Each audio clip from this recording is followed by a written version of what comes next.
Assalamualaikum warahmatullahi wabarakatuh. Alhamdulillahirabbil alamin wa bihi nasta'in wa ala umuri dunya waddin wa ala alihi washabihi ajmain amma ba'd. Allahumma shalli ala sayyidina Muhammad wa ala ali sayyidina Muhammad.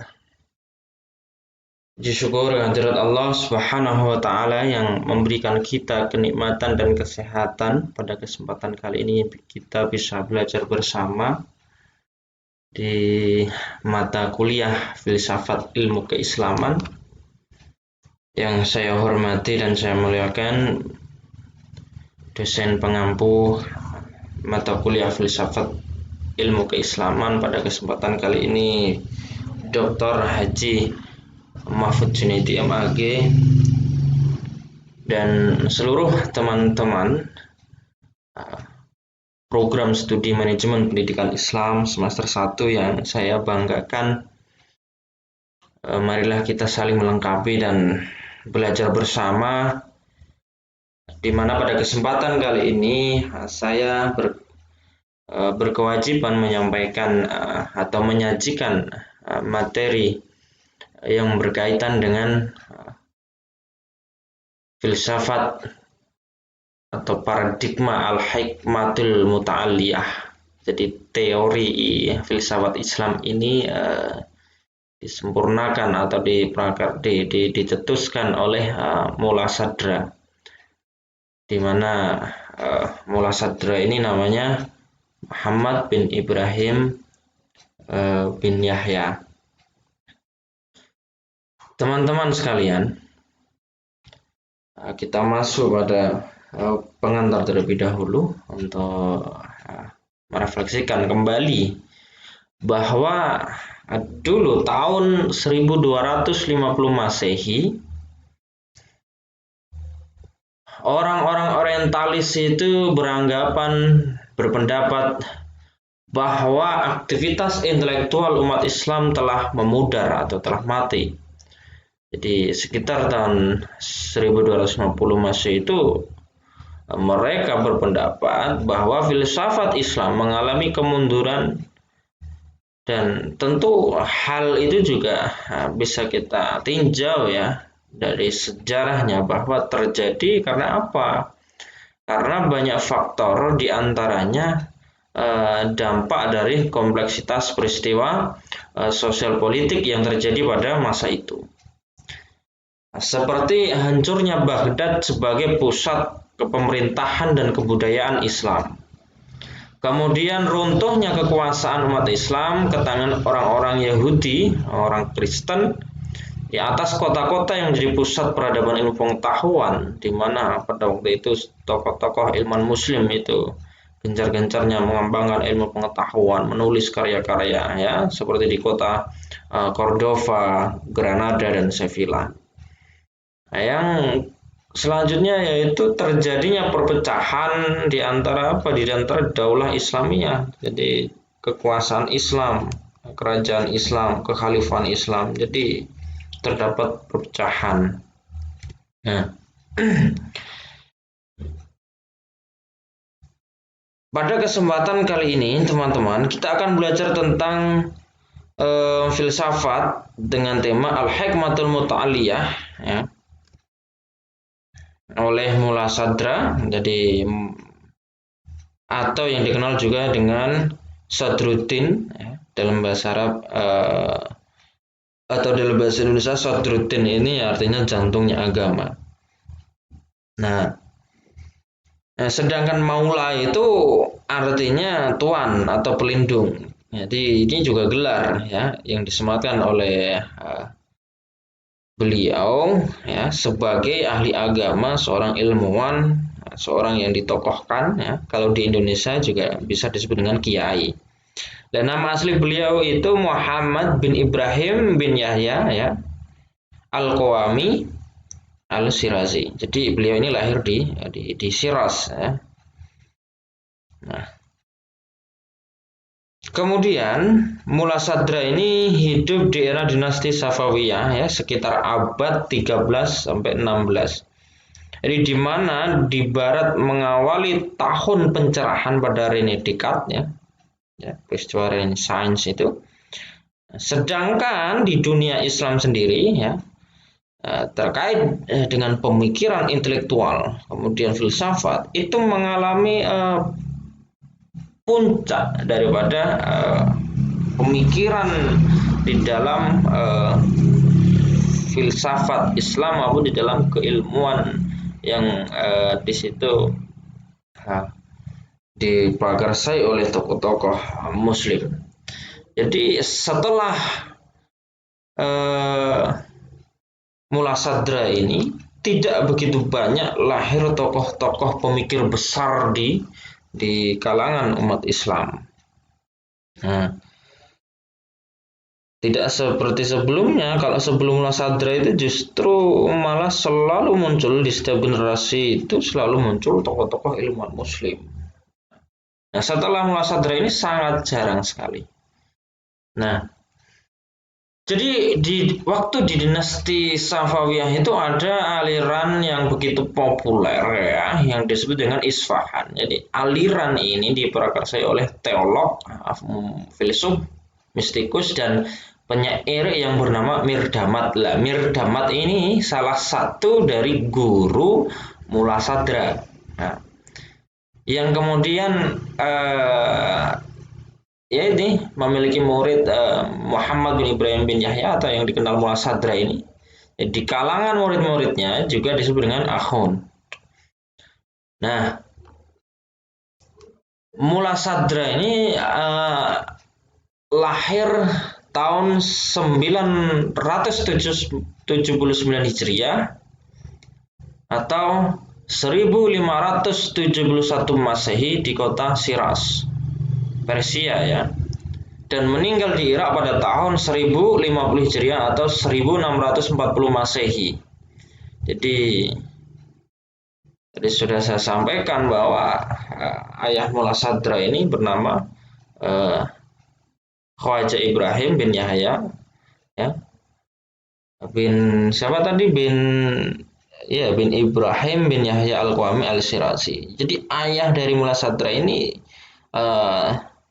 juga merupakan seorang tokoh agama, seorang ilmuwan, bahkan seorang gubernur ya di provinsi Fars. Nah, Mulasadra ini merupakan anak tunggal ya, merupakan anak tunggal, dan ketika menikah dia mempunyai 5 anak ya, 3 perempuan dan 2 laki-laki. Jadi anaknya yang laki-laki ini juga menjadi seorang ilmuwan juga. Dan yang ketiga anak perempuannya juga mendapatkan suami seorang tokoh juga ya, karena memang dasarnya seorang Mulasadra ini kan lahir tumbuh besar dari seorang yang besar. Nah, Mulasadra ini ya secara populer itu memiliki 3 guru yang terkenal. Tapi sebenarnya guru Mulasadra ini cukup banyak. Nah, namun yang populer itu ada 3. Yang pertama yaitu Mirdamat ya. Mirdamat seorang ahli filsafat Illuminati dan ahli irfan. Nah, yang kedua yaitu Bahauddin Muhammad Al-Amili, jadi seorang ahli kalam, teolog, tafsir dan hadis. Nah, yang ketiga yaitu Mir Abul Qasim Penderecki, jadi ahli filsafat paritatetik beliau itu.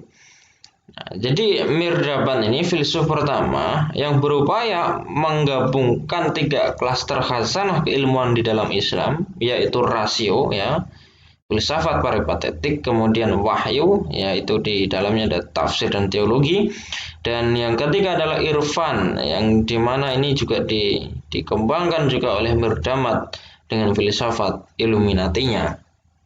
Nah, ini bagian pertama teman-teman. Nah, silakan kemudian nanti dilanjutkan disimak di bagian yang kedua.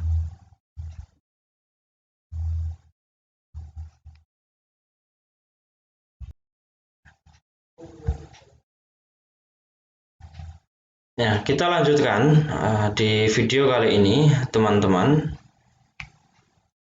Tadi saya sudah sampaikan bahwa Mulasadra ini memiliki banyak guru ya, di mana 3 guru populernya tadi sudah saya sampaikan. Nah, Mullah Sadra ini ketika selesai menamatkan pendidikannya bersama para gurunya, itu dia menjadi seorang yang sukses ya. Nah, sukses menjadi orang yang cerdas dan memiliki wawasan yang luas dalam ilmu agama Islam dan pengetahuan secara umumnya, termasuk aktivitas berfilsafat dan berteologi. Nah, teori Mullah Sadra ini disebut juga sebagai puncak tradisi intelektual di dalam Islam, ya, di dalam kalangan umat Islam. Jadi sehingga orang-orang menyebut Mullah Sadra ini sebagai Syekhul Muta'allihin, gurunya para teosof. Nah, di mana teori Mullah Sadra ini terkenal pada saat ini, ya, yang masih terus menjadi kajian-kajiannya di kalangan intelektual Muslim, di perguruan tinggi dan lain sebagainya. Termasuk pada tema kali ini yaitu Al-Hikmatul Muta'aliyah. Jadi kalau kita bahasakan, jadi hikmah muta'aliyah itu apa ya? Teosofi transendental, atau juga bisa disebut dengan apa ya? Bahasa sederhananya yaitu puncak kearifan. Jadi Mullah Sadra ini mengalami banyak dinamika pemikiran ya. Dia juga pernah mengalami kegundahan, kegalauan ya. Dikarenakan apa? Dikarenakan banyak perdebatan, banyak pertentangan ya. Termasuk Mullah Sadra ini juga mendapatkan banyak pertentangan dari kelompok ya, sebagian besar kelompok akhbariyun ya, kelompok skriptualis. Kemudian yang kedua dari kelompok muhaddisun, sebagian besar kelompok ahli hadis, dan yang ketiga sebagian besar dari kelompok fuqaha. Nah, tiga kelompok tersebut itu merupakan apa? Merupakan kalangan Islam yang istilahnya apa ya? Masih berpikir dengan cara bayan saja atau berdasarkan nas saja. Jadi tiga aliran itu di zaman dulu, di zaman Mullah Sadra ini masih bersifat apa ya? Ya hanya mau menerima bunyi nas saja. Jadi tidak boleh buat yang baru. Jadi tidak boleh takwil sesuatu yang baru. Karena apa? Karena itu dianggap bid'ah atau sesat ya. Nah, teman-teman, kemudian dari pertentangan-pertentangan itu ya, Mullah Sadra ini melakukan uzlah ya, kurang lebih 7 tahun, ada pula yang menyebutnya 10 tahun. Dalam rangka apa? Dalam rangka mencari kebenaran alternatif. Nah, jadi dia uzlah, berangkat dia uzlah di desa kecil ya, di desa Qum, jadi sebuah desa atau kota pelajarnya di kaum Syiah di Iran ya. Iya, karena Iran itu kan penganut Syiah. Jadi tentu juga ada sedikit banyak pengaruh pola pikir Syiah. Tetapi terlepas dari hal itu, kita membicarakan proses intelektualitas, proses pemikiran besar yang dicetuskan oleh Mullah Sadra. Kemudian teman-teman, ketika menjalani laku atau menjalani mencari kebenaran alternatif ini, laku sufi ya. Jadi Mullah Sadra ini mendapatkan banyak khazanah baru, di mana di dalam disiplin keilmuan itu tidak terlalu bisa dijelaskan dengan rasio secara logika, tetapi mampu membawa pencerahan. Nah, ini persis yang dialami oleh Imam Ghazali, yang mengantarkan beliau menjadi orang yang kasyaf ya, Nah, sosok Mullah Sadra ini setelah mengalami kasyaf ya, di dalam laku sufinya, ia kembali ke Shiraz. Dan kemudian dia dibikinkan sekolahan sekaligus menjadi guru di sekolahan tersebut.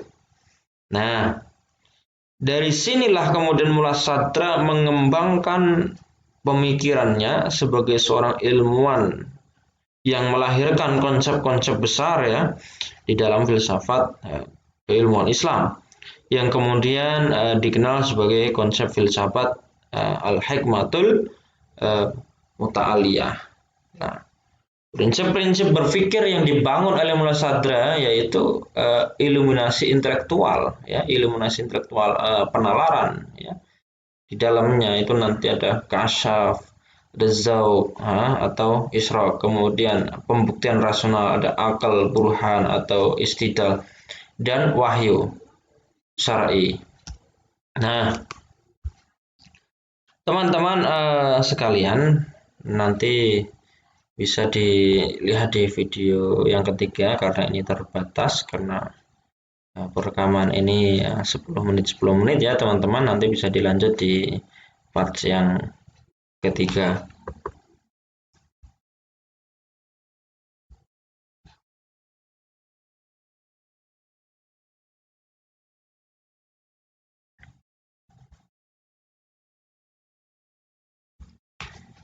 Nah, teman-teman sekalian, sekarang kita masuk pada landasan epistemologinya. Jadi secara epistemnya.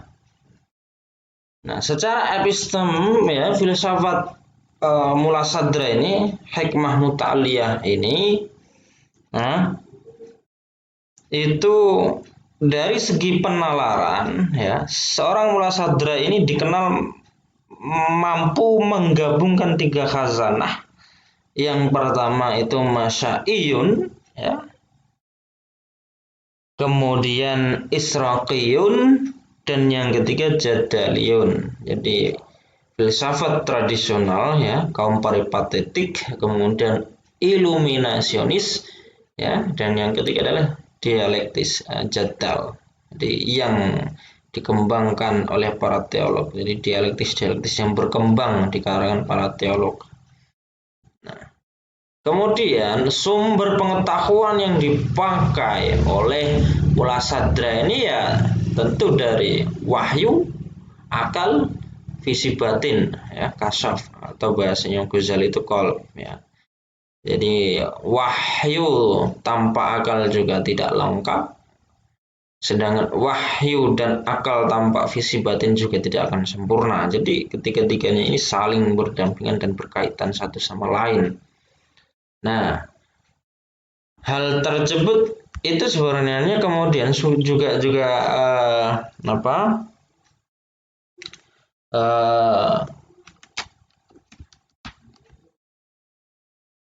hal tersebut itu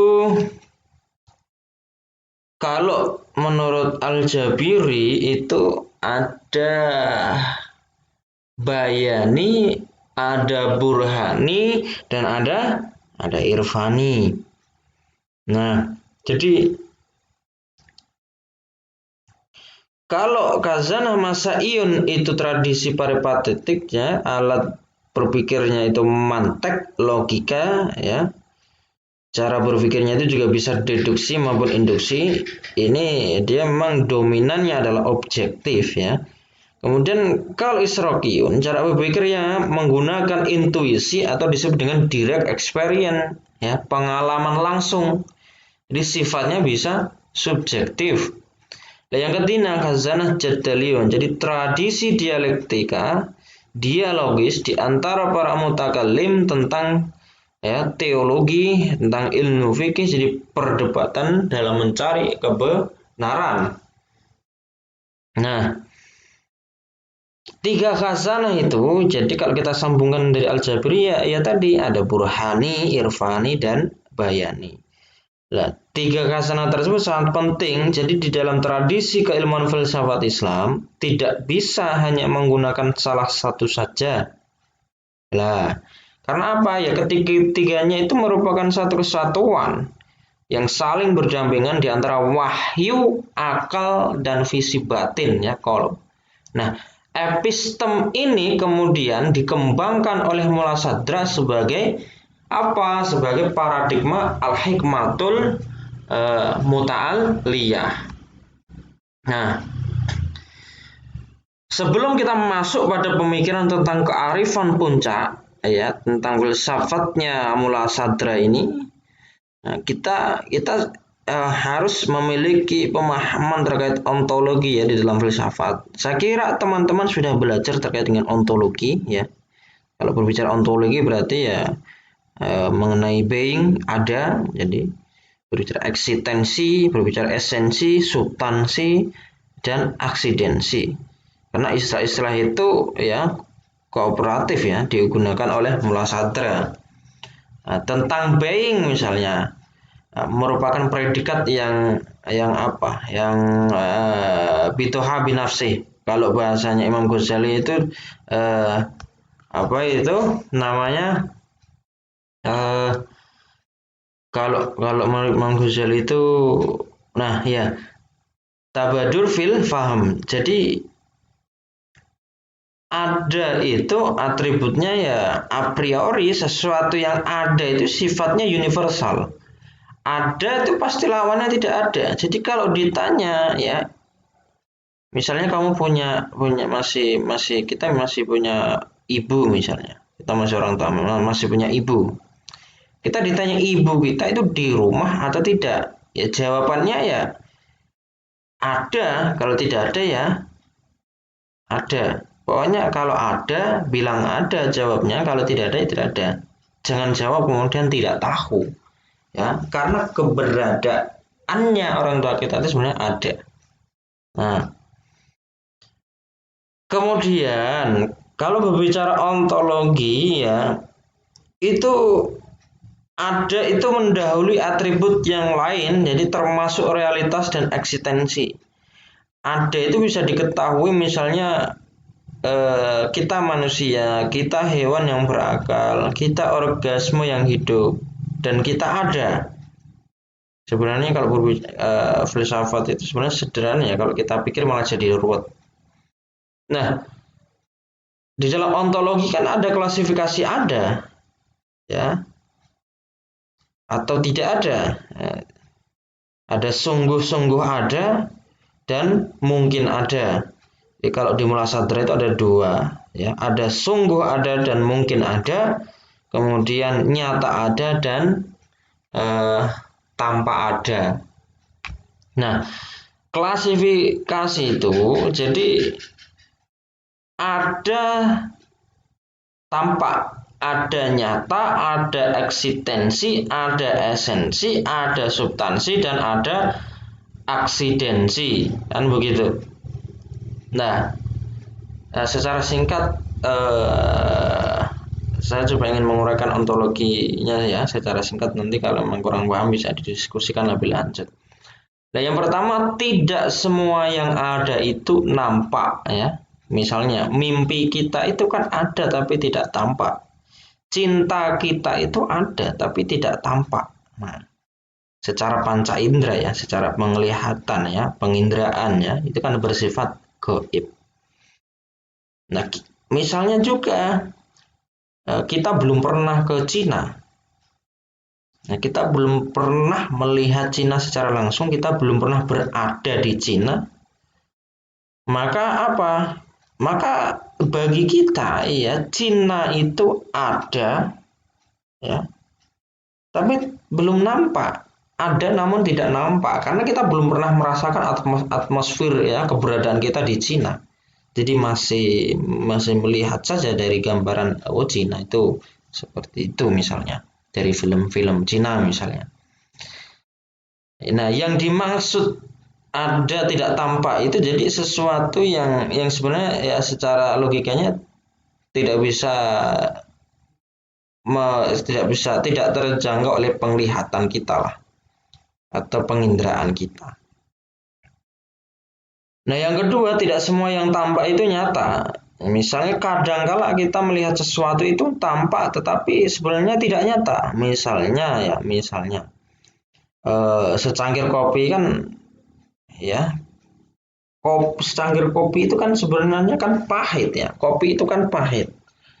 Nampak pahit kan begitu, tetapi nyatanya manis kalau itu dikasih gula. Nah, sedangkan kita itu melihatnya itu pahit. Ketika kita minum kok jadi manis? Iya, karena kita tidak tahu bahwa tadi itu dikasih gula.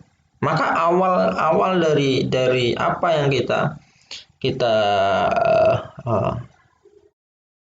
persepsikan berarti awalnya tadi nampak pahit, ya, tapi tidak nyata pahitnya karena ternyata kopinya manis, banyak gulanya, kan seperti itu.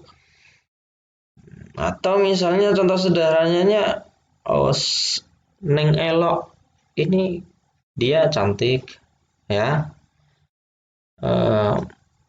kelihatannya dia suka sama saya, nampaknya Neng Elok ini suka sama saya. Lah, saya beranggapannya seperti itu. Tetapi itu menjadi tidak nyata ketika saya nembak Neng Elok, ya. Ternyata Neng Elok jawabannya tidak suka sama saya. Berarti asumsi saya di awal itu, ya, Neng Elok itu dengan sikapnya Nah, saya beranggapan bahwa Neng Elok ini cinta sama saya. Ternyata ketika saya tembak, saya ditolak. Jadi nampaknya, saya beranggapan, nampaknya Neng Elok ini suka, cinta sama saya. Ternyata tidak nyata itu. Karena apa? Karena ditolak. Jadi syarat eksis itu harus nyata. Nah, atau eksistensi itu harus nyata. Kalau tidak nyata berarti dia hanya asumsi yang nampak, ya, dimana itu tidak nyata. Nah, yang kemudian, ya, tidak semua yang nyata itu juga eksis, kan begitu. Nah, terus apa sih syaratnya eksis itu? Yang pertama dia harus konkret, ya. Yang kedua harus punya ruang dan waktu. Serta semua orang itu melihatnya sebagai suatu sudut pandang yang sama, objektif, itu eksis. Nah, nyata yang eksis itu harus objektif. Maka misalnya kita sedang jengkel, maka jengkel ini kan sebenarnya kan nyata, adanya itu nyata. Tetapi untuk eksis, ya, dia harus diekspresikan sebagai sesuatu yang itu mengekspresikan sebagai sesuatu yang menjengkelkan. Atau jika manusia, maka manusia itu berekspresi jengkel. Maka semua orang akan melihat bahwa orang itu terlihat jengkel. Nah, maka itu yang kemudian dinyatakan eksis, ya. Cinta itu nyata.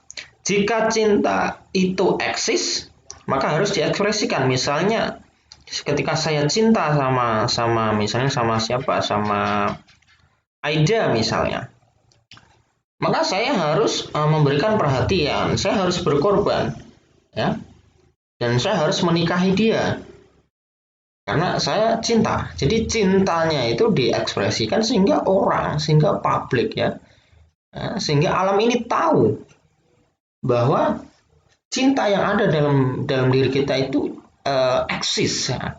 Begitu pula ketika kita cinta kepada Allah, maka kita harus mengeksiskan cinta kita itu dengan apa?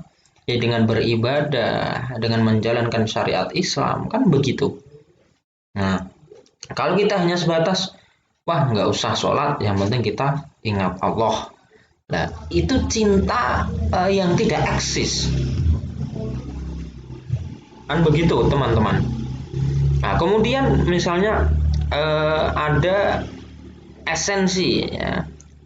Jadi kalau eksistensi itu show up, melihat sesuatu yang nyata itu di luar dari kita, ya. Kemudian kalau esensi ini merupakan sesuatu yang ada sebagai hakikat yang terdalam. Nah, yang kelima ada yang namanya substansi.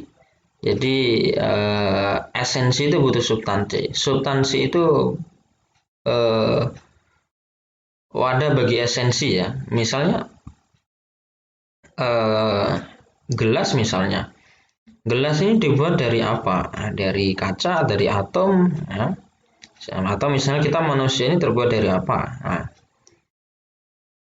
kemudian ada eksidensi, merupakan sifat dari substansi. Nah, gelas itu sudah dibuat dari apa, kan begitu? Atau kita itu manusia itu dibuat dari apa? Dari tanah. Lah, kemudian kita punya sifat-sifat apa? Ya, jadi aksidensi itu yang mensifati substansi. Misalnya kita memiliki sifat pemarah, ikhlas, hasud, istiqomah, sabar, atau dan lain sebagainya. Nah, itu teman-teman.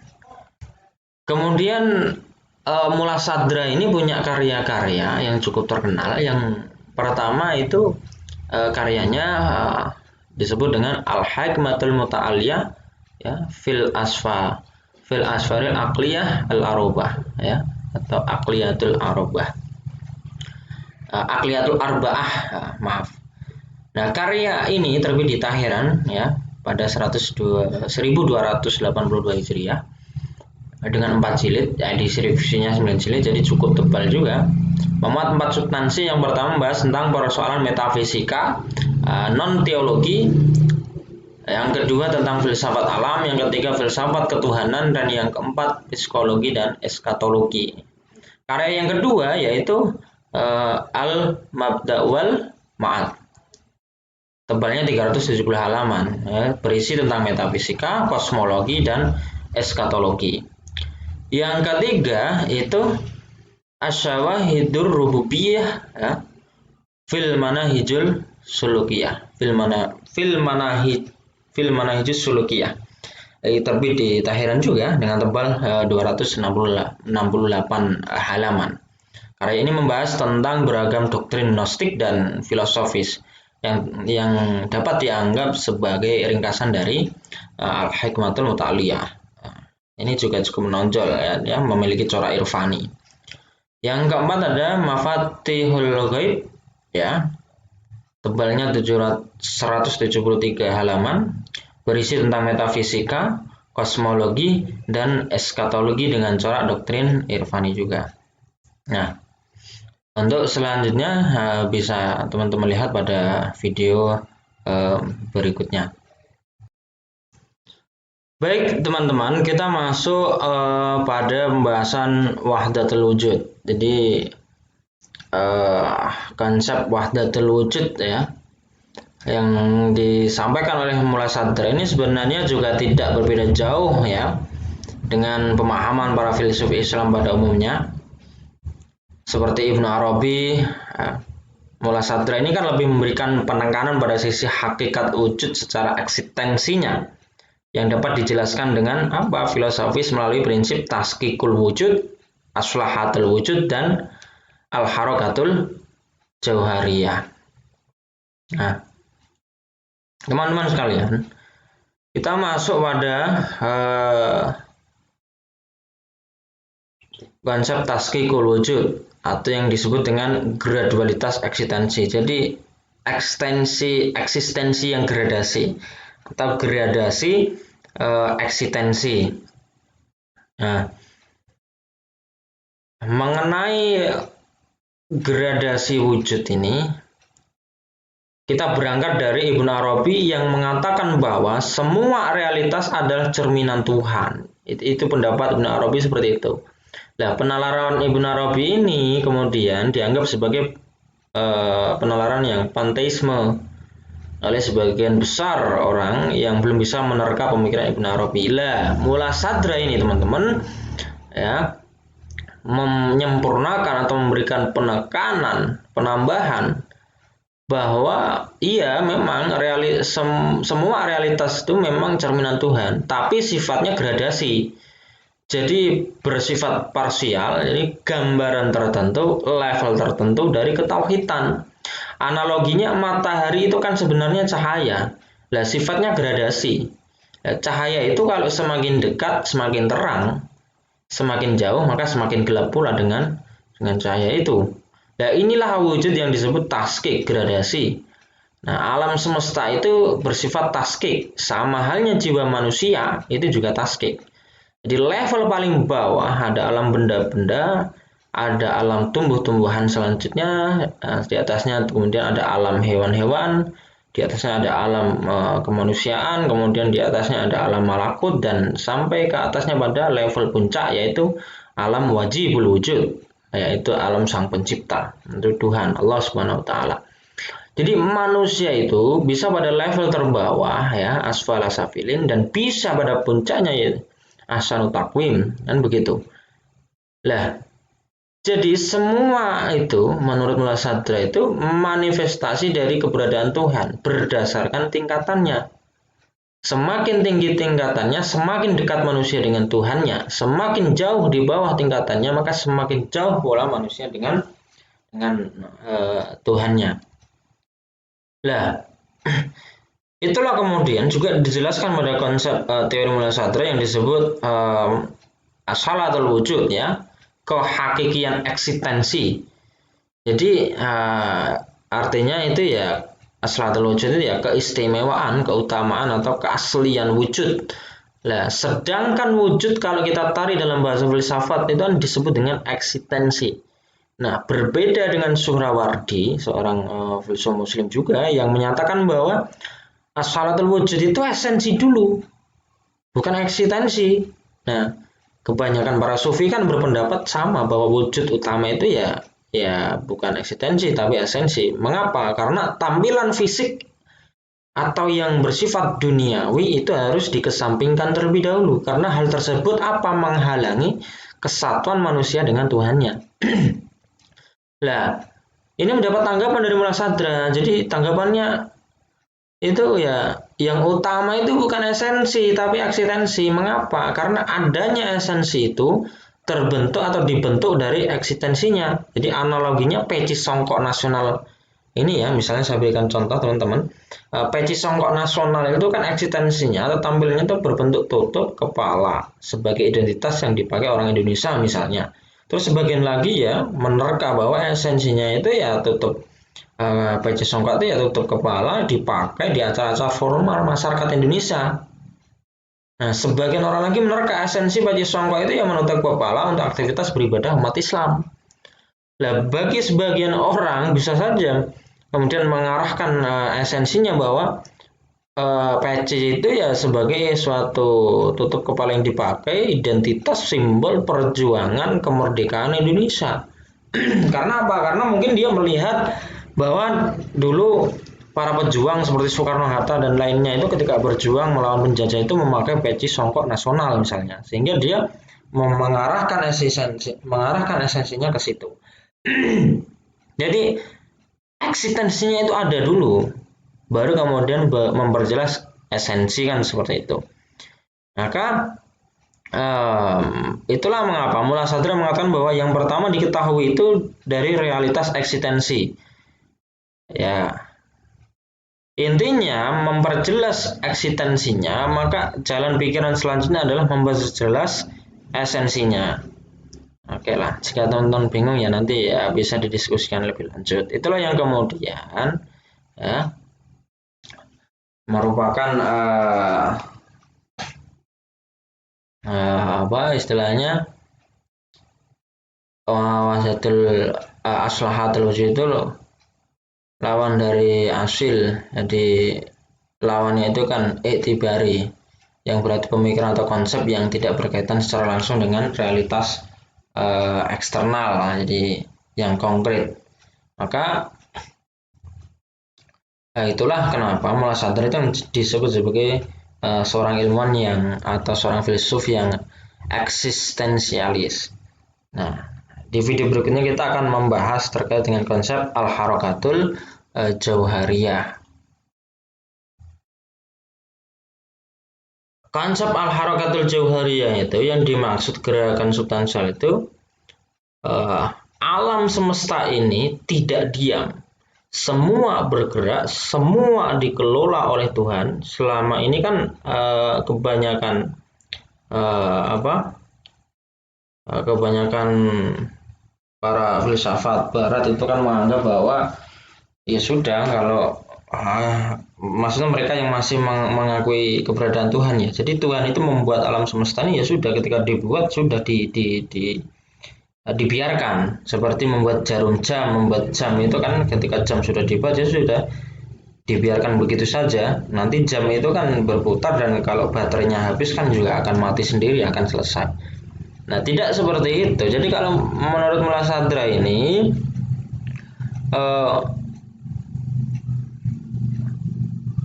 mengatakan bahwa perubahan itu hanya pada konteks perubahan itu terjadi ya menuju ke pusatnya.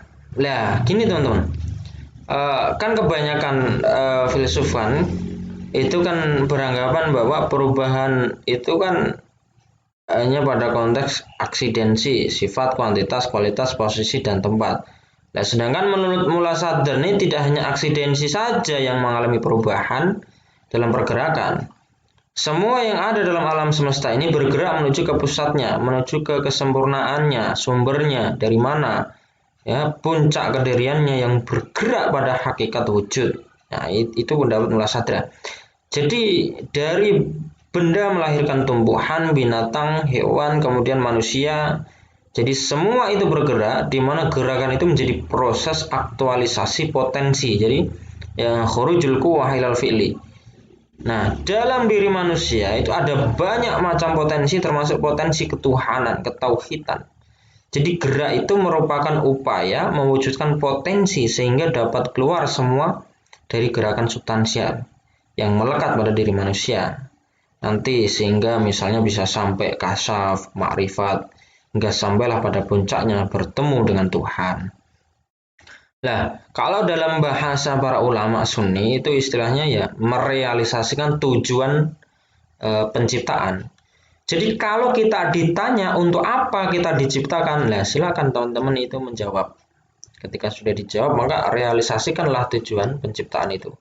Ya, dengan segenap apa potensi gerakan substansial yang telah Allah berikan, yang anugerahkan kepada kita kan begitu sebagai manusia diberikan akal ya, diberikan wahyu, diberikan petunjuk melalui para nabi dan rasul. Nah, dari sini saya coba mencoba menangkap maksud Mullasadra. Jadi kita sebagai makhluk ciptaan, sebagai manusia itu harus menjadikan semua gerakan yang kita lakukan sebagai gerakan potensial dan substantif. Jadi kata Mullasadra itu al-harakatul jauhariyah itu gerakan potensi yang substansial itu. Jadi bukan sekedar aksidental atau gerakan yang tidak substansial ya. Nah, dari Mullasadra kita belajar di mana yang kita lakukan itu perlu mengarah pada puncak, mengarah pada tujuan penciptaannya. Sebab alam semesta ini setiap detik terjadi diskonstruksi dan rekonstruksi. Nah, dalam teori Mullasadra ini bisa kita gunakan untuk mengcounter teorinya positivisme, di mana menurut mereka kan Tuhan itu ibarat menciptakan jam ya, jarum jam. Jadi setelah sudah berputar akan berjalan sendirinya, akan berhenti dengan sendirinya. Jika baterainya habis ya sudah mati. Jadi seolah-olah Tuhan itu ketika menciptakan ya sudah selesai dibiarkan. Nah, ibaratnya manusia diciptakan kemudian sudah dibiarkan, tidak dikasih makan misalnya, tidak dikasih rezeki. Itu tidak. Lah Mullasadra ini memberikan analogi bahwa Tuhan itu setelah menciptakan itu tidak diam, tidak membiarkan ciptaannya begitu saja, sebab Tuhan selalu terlibat dalam kehidupan penciptaan. Nah, begitu. Nah, sederhananya begini teman-teman, kita sebagai ciptaan itu ya, bagaimana merealisasikan harakatul jauhariyah. Nah, kira-kira hidup kita itu kalau kita sesuaikan dengan teorinya Mullasadra itu, apakah hidup kita itu harakatul jauhariyah? Hidup kita itu melakukan gerakan yang substansial tidak? Misalnya apakah kita bertambah rajin ibadahnya, bertambah rajin belajarnya, bertambah rajin berzikirnya, ya, bertambah khusyuk ibadahnya, atau justru malah kita bertambah malas ibadahnya, bertambah malas belajarnya, semakin tidak khusyuk ibadahnya. Nah, coba direnungi, apakah gerakan kita dalam kehidupan ini sudah potensial dan substansial? Apakah kita hidup ini tambah sabar, tambah ikhlas, atau justru tambah kikir, tambah iri, tambah dengki misalnya? Nah, itu yang kemudian menjadi refleksi juga ya bagi manusia sebagai ciptaan Tuhan yang diberikan akal. Nah, atau misalnya lah kita sering melihat wah ada orang kok cerdas banget ya, ada orang pinter banget, hafal Quran, ya, pengetahuan umumnya, pengetahuan teknologinya luar biasa. Nah, kita menganggap mereka itu orang wah, padahal mereka itu sebenarnya melakukan harokatul jauhariyah, mengeluarkan potensi-potensi substansial yang mereka miliki. Nah, sedangkan kita saja yang merasa sebenarnya orang terlalu wah, padahal kitanya yang terlalu lambat dalam gerakan substansial. Kalau kita lambat dalam gerakan substansial, maka semakin lama pula kita mencapai puncak ya kesempurnaan ya. Kalau misalnya kita menuju kepada ketauhidan ya, semakin kita lambat ya untuk berjalan menuju Tuhan, maka juga semakin lama pula kita akan bertemu dengan atau merasakan nikmatnya berkomunikasi ya bersama dengan Tuhan sebagai Sang Pencipta, kan begitu. Itu yang dimaksud gerakan substansial juga di dalam penciptaan, di dalam realisasi tujuan penciptaan manusia. Nah, gradasi kita itu mungkin ya bisa lambat, itu tadi yang saya sampaikan. Jadi kalau kita gradasi kita lambat atau harokah kita lambat, maka ya akan lama kita bisa sampai pada puncak wahdatul wujud ya. Nah, itu nanti kita akan bahas lebih lanjut kemudian pada konsep jiwa manusia dalam harokatul jauriyah pada video berikutnya, teman-teman. Mula Sadra itu memberikan konsep harokatul jauhariyah dalam jiwa manusia. Yang pertama, teman-teman,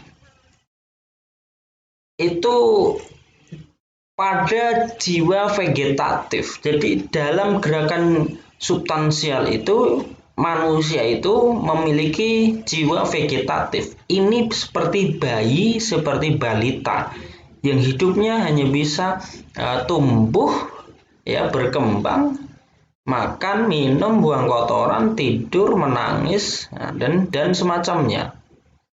Jadi sebatas vegetatif, sebatas tumbuh, karena akalnya juga belum berfungsi. Yang kedua, jiwa binatang, hayawan, di mana manusia ini ya memiliki hasrat kesenangan melakukan suatu gerakan hidup yang mencirikan seperti binatang. Kalau lapar ya makan ya. Jadi sebatas mencari kesenangan-kesenangan saja tanpa melihat mempertimbangkan baik dan buruknya. Karena binatang itu kan tidak memiliki akal untuk berpikir ya secara common sense maupun secara pengetahuan, secara kognitif untuk melihat mana yang baik dan mana yang tidak itu kan dianugerahkan oleh manusia melalui akalnya. Maka yang ketiga ini level kejiwaan ya seperti manusia pada hakikatnya menuju kesempurnaan dengan fungsi akal yang sempurna dalam gerakan jauhariyah itu. Nah, jiwa manusia kalau akalnya sudah sempurna, maka seharusnya dia mampu melakukan suatu gerakan potensi dengan mempertimbangkan mana yang baik, mana yang tidak, mana yang haram, mana yang halal, kan begitu. Nah, maka kita bisa refleksikan bahwa kita hari ini sebagai manusia yang hidup, kita jiwanya itu di fase apa? Apakah kita masih fase vegetatif atau masih fase hayawan atau memang fasenya benar-benar sebagai manusia yang memiliki hakikat itu tadi menuju kesempurnaan.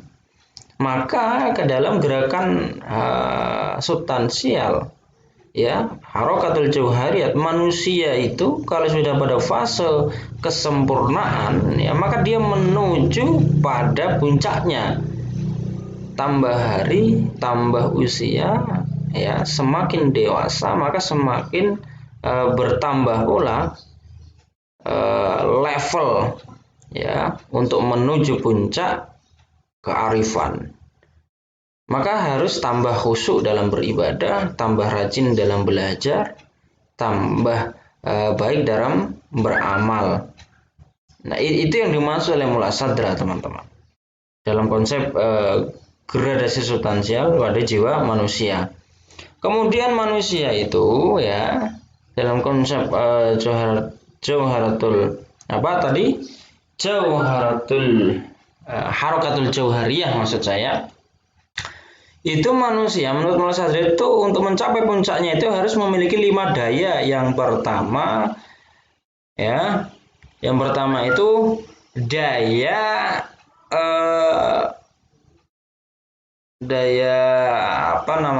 daya sensus komunis haisul mustarak. Jadi daya yang mampu melihat kebenaran-kebenaran umum. Jadi common sense. Ya, sejak kita kecil sampai besar, itu sebenarnya sudah tertanam kebenaran-kebenaran umum. Ya. Kebenaran umum misalnya contohnya manusia punya rasa kasih sayang, ya, punya rasa cinta. Kalau tidak ingin disakiti, maka jangan menyakiti. Nah, itu kebenaran common sense. Ya, tidak perlu diperdebatkan, ya. Bahwa itu memang menjadi sesuatu yang benar. Nah, yang kedua, apprehension, paham, yaitu daya prediksi, teman-teman. Yang ketiga, itu daya imajinasi, fantasi. Kenapa ada pesawat? Dulu pasti yang membuat pesawat itu kan melakukan kreativitas dari imajinasinya hingga mampu membuat pesawat. Itu salah satu contoh. Nah, maka manusia harus punya daya fantasi dan imajinasi dalam rangka untuk mengeluarkan potensi-potensi yang dimiliki. Yang keempat itu daya memori, dzakirah. Daya memori ini merupakan kesatuan yang harus melekat pada jiwa manusia. Kalau tidak punya daya memori, maka akan sulit bagi manusia untuk berpikir dari apa yang sudah dipelajari, dari referensi-referensi pengalaman, sehingga dia harus mampu melakukan gerakan yang jauh lebih baik. Nah, yang terakhir adalah daya analisis mutafakirah, yaitu rasional, akal sehat dalam berpikir. Dan Mulasadra juga menyampaikan mengenai ittihadul akil bil ma'qul, di mana hubungan manusia dengan ilmu sebagaimana tubuh butuh gizi. Kalau selama ini kan bahasa kita kan sebagaimana sehat 5 sempurna. Jadi substansi diri manusia itu ruh ya, ibaratkan ruh kita itu butuh gizi yaitu ilmu. Semakin tinggi dan dalam nilai objek pengetahuannya, maka semakin subur dan sehat pula jiwa manusia. Nah, dan sebaliknya. Nah, kemudian Mulasadra juga mengatakan memberikan pemahaman terkait kosmologi manusia. Jadi manusia itu memiliki 3 kosmos, yaitu alam jabarut, alam fisik, misaliyah, alam intelektual atau rohaniyah, dan alam barzah. Nah, jadi alam fisik itu ya seperti tubuh manusia, jadi dunia yang terlihat ya. Jadi secara diameter itu secara penginderaan itu dapat dilihat. Ya.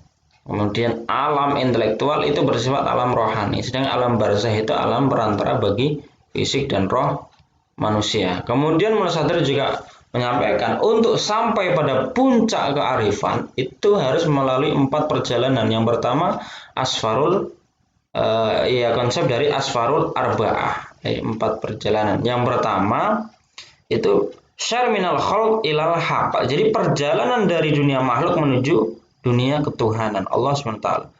Meninggalkan realitas, menembus teori pembatas, menuju yang tak terbatas. Jadi menggunakan dunia makhluk ini sebagai sarana kendaraan menuju yang hak, yaitu Allah Subhanahu wa taala. Jadi orientasi gerakannya itu menuju kepada Tuhan. Dominan realitasnya yaitu melaksanakan syariat. Nah, syariat ini harus sukses dilakukan oleh manusia. Yang kedua, syarbil haqqi fil haq. Perjalanan dari yang hak di dalam yang hak, perjalanan di dunia ketauhidan dalam kesempurnaan yaitu Allah SWT. Tahap ini misalnya manusia sudah sampai tahap uzulah, kasyaf, kemudian tasawuf, menikmati tasawuf ya. Kemudian yang ketiga, syar minal haq ilal khalq. Jadi dari Allah menuju makhluk. Jadi dari apa yang sudah dia nikmati dalam dunia tasawuf, menikmati dalam ketauhidannya itu kembali ke tengah-tengah semesta, ya batinnya terikat kepada Allah. Jadi apapun kemegahan dunia yang dia hadapi itu tidak membuatnya lalai, ya tidak membuat hatinya terlepas ya dari keterikatan Allah Subhanahu wa taala. Menganggap bahwa semua kemegahan itu ketika dia merasa dirinya bersama Allah dan dicintai oleh Allah Subhanahu wa taala. Yang keempat, syarfil khalq bil haq. Perjalanan manusia yang menempatkan posisi Allah selalu bersamanya dimanapun dan kapanpun dalam setiap aktivitas sosial, aktivitas kehidupan manusia. Nah, 4 perjalanan tersebut itulah yang dilakukan oleh Mula Sadra. Jadi teman-teman, itu yang bisa saya sampaikan. Kritik dan saran diskusi kita lanjutkan dalam forum perkuliahan. Terima kasih atas kesediaan teman-teman melihat dan mendengarkan video presentasi ini. Saya akhiri, wallahul muwaffiq ila aqwamit thoriq. Wassalamualaikum warahmatullahi wabarakatuh.